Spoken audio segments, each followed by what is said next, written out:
Merci.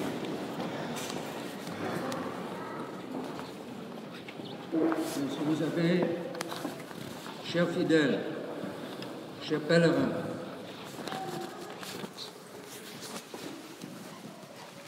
une grande fête aujourd'hui de la liturgie à l'égal de Pâques, au-dessus de la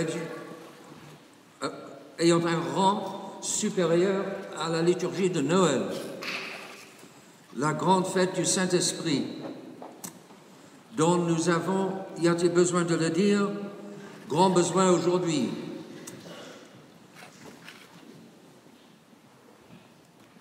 Que je vous dise quelques paroles sous un trinôme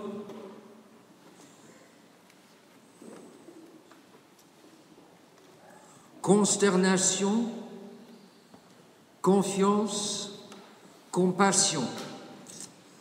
D'abord, consternation. Prenons la mesure de la gravité de la situation où nous sommes et de la force de l'ennemi. Si dans la fraternité Saint-Pédis, il y a un problème, c'est qu'ils n'ont pas pris la mesure de la gravité de la situation et de la nature de l'ennemi, de la profondeur du problème, si vous voulez. Je laisse parler la Très Sainte Vierge qui a adressé ce problème directement il y a plus de 40 ans dans des apparitions et locutions approuvées par l'évêque du lieu, un bon évêque. C'était quelques années après le concile, donc en principe l'Église officielle glissait déjà, mais c'est ridicule de dire que tous les évêques avaient déjà perdu la foi et le monseigneur John Shirohito de Japon n'avait certainement pas perdu la foi.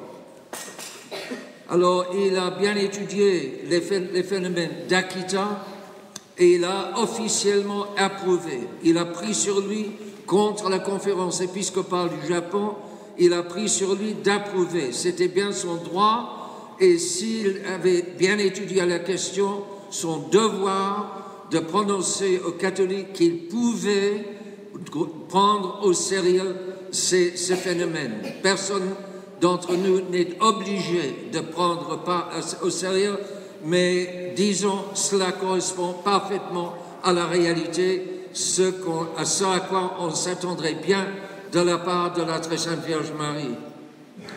Voici ces paroles à Akita en 1973.